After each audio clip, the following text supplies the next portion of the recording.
ಹ್ಞೂ ಇದು ಒಂದು ಕಾಫಿಲಿ ಕೆಲವರು ನಮ್ಮ ಈ ಏರಿಯಾದಲ್ಲಿ ಆಗೋದಿಲ್ಲ ಅಂತ ಹೇಳಿದರು. ಬಟ್ ನಾನು ಇದನ್ನು ಟ್ರಯಲ್ ಮಾಡಿದ್ದೀನಿ. ಟ್ರಯಲ್ ಮಾಡೋದ್ರಿಂದ ವರ್ಷಕ್ಕೆ 1 ಎಕರೆಗೆ ಕಡಿಮೆ ಅಂದರೂ ಒಂದು 60,000 ರೂಪಾಯಿಂದ 1 ಲಕ್ಷವರೆಗೆ 1 ಎಕರೆಗೆ ಇನ್ಕಮ್ ಬರ್ತಾಯಿದೆ. ಆಮೇಲೆ ಇದಕ್ಕೆ ಏನೋ ನಾವು ಜಾಸ್ತಿ ಖರ್ಚೇನಿಲ್ಲ. ಮಧ್ಯದಲ್ಲಿ ಮಾಮೂಲಿ ನೀರು ಹೊಡಿತಾ ಇದ್ದೀವಿ. ನೀರು ಹೊಡೋದ್ರಿಂದ ಇದಕ್ಕೋಸ್ಕರ ಅಂತ ಏನೂ ಸಪ್ರೇಟ್ ಏನೋ ಮಾಡೋ ಅವಶ್ಯಕತೆ ಇಲ್ಲ. ಕೊಡುವಾಗ ಗೊಬ್ಬರ ಮಾತ್ರ ಇದಕ್ಕೆ ಸಪ್ರೇಟಾಗಿ ಕೊಡ್ತಾಯಿದ್ವಿ. ಅದು ಬಿಟ್ಟು ಏನು ತೊಂದರೆ ಇಂಟಿಗ್ರಾಫ್ಟಾಗಿ ಮಾಡಿದ್ರೆ ಇದು ಬಂದು ನಮಗೆ ಖರ್ಚಿಗೆ ಮೇಂಟೈನ್ ಮಾಡ್ತದೆ. ಮತ್ತು ಮೆಣಸು ಬಂದು ನಮಗೆ ಏನಾಗುತ್ತೆ, ಅಡಿಕೆ ಬಂದು ನಮಗೆ ಮೇಜರ್ ಕ್ರಾಫ್ಟಾಗಿ ತೊಗೊಂಡಿದ್ದೀವಿ, ಪೆಪ್ಪರ್ನ ಸೆಕೆಂಡ್ ಕ್ರಾಫ್ಟಾಗಿ ತೊಗೊಂಡಿದ್ದೀವಿ, ಕಾಫಿನ ಥರ್ಡ್ ಕ್ರಾಫ್ಟಾಗಿ ತೊಗೊಂಡಿದ್ದೀವಿ. ಹಾಗಾಗಿ ನಮಗೆ ಮೇನ್ ಕ್ರಾಫ್ಟ್ ಬಂದು ಈ ಪ್ಲ್ಯಾಂಟಲ್ಲಿ 4 ಎಕರೆಯಲ್ಲಿ ಪೂರ್ತಿ ಅಡಿಕೆನೇ ಫಸ್ಟ್ ಕ್ರಾಫ್ಟು, ಇನ್ಕಮ್ ಕ್ರಾಫ್ಟು. ಹಾಗಾಗಿ ನಮಗೆ ವರ್ಷದಲ್ಲಿ 1 ಎಕರೆಗೆ 2 ರಿಂದ 2.5 ಲಕ್ಷ ರೂಪಾಯಿ ಈಗ ಬರ್ತಾಯಿದೆ. ಮುಂದಕ್ಕೆ ಇನ್ಕ್ರೀಸ್ ಆಗುತ್ತೆ ಅಡಿಕೆಯಲ್ಲಿ. ಹಾಗಾಗಿ 4 ಎಕರೆಯಿಂದ ಒಂದು 10 ಲಕ್ಷ ರೂಪಾಯಿ ನಮಗೆ ಇನ್ಕಮ್ ಆಗುತ್ತೆ. ಇದು ಬಂದು ಏಲಕ್ಕಿ ಕ್ರಾಫ್ಟೆಡ್ ಮುಗಿದಿದೆ, ನೆಕ್ಸ್ಟಾಗಿ ಬರ್ತಾಯಿದೆ. ಈಗ ಏಲಕ್ಕಿ ಇಲ್ಲಿ ಟೆಂಪ್ರೇಚರ್ಲಿ ಆಗಲ್ಲ ಅಂತ ಹೇಳ್ತಾಯಿದ್ರು, ಬಟ್ ಆ ಥರ ಏನಿಲ್ಲ. ಇದು ಒಳ್ಳೆ ಟೆಂಪ್ರೇಚರ್ ಚೆನ್ನಾಗಿದೆ. ಹೀಗಾಗಿ ಹೊಸದಾಗಿ ಹಾಕಿರೋದ್ರಿಂದ ನಮಗೆ ಈ ವರ್ಷ ಬಂದು ಇದರಲ್ಲಿ ಒಂದು ಗಿಡದಲ್ಲಿ ಈಗ ಒಂದು ಡ್ರೈ ಬಂದು 1 ಕಿಲೋ ಸಿಕ್ಕಿದೆ.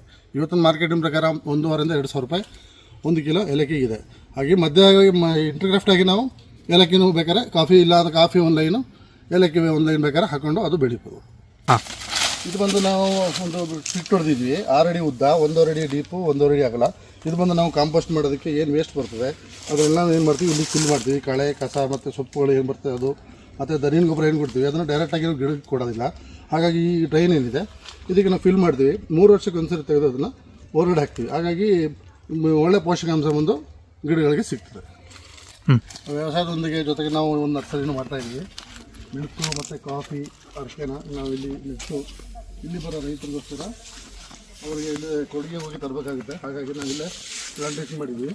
ಅವಶ್ಯಕತೆ ರೈತರುಗಳು ಬಂದು ನಮ್ಮ ಸಂಪರ್ಕಿಸಿದ್ರೆ ನಾವು ಅವ್ರಿಗೆ ಗಿಡಗಳನ್ನ ಸಪ್ಲೈ ಮಾಡಿ ಕೊಡ್ತೀವಿ. ಆ ಗಿಡಗಳನ್ನ ನೆಟ್ಟಿದ್ದೀವಿ, ನೋಡ್ಕೊಳ್ಳಿ. ಇದು ಒಂದು ಎಲ್ಲ ಪೆಪ್ಪರ್ ಪ್ಲಾಂಟ್. ಹೀಗಾಗಿ ಇನ್ನು 3,500 4,000 ಗಂಟ ಮೀನು ಮರಿ ಬಿಟ್ಟಿದ್ವಿ. ಬಿಟ್ಟು ಈಗ 3-4 ತಿಂಗಳಾಗಿದೆ. ಈ ವರ್ಷ ನಮಗೆ ಬಂದಿರೋದು ಇದು ಇನ್ಕಮ್. ಇನ್ನೂ ನಮಗೆ ಏನು ಅಂತ ಇನ್ನೂ ಗೊತ್ತಾಗಿಲ್ಲ. ಈ ವರ್ಷ ಸೀಸನಲ್ಲಿ ಗೊತ್ತಾಗುತ್ತೆ. ಹಾಗಾಗಿ ರೈತರು ಇದನ್ನೊಂದು ಮಾಡಿಕೊಂಡ್ರೆ ಇದೊಂದು ಇನ್ಕಮ್ ಆಗುತ್ತೆ.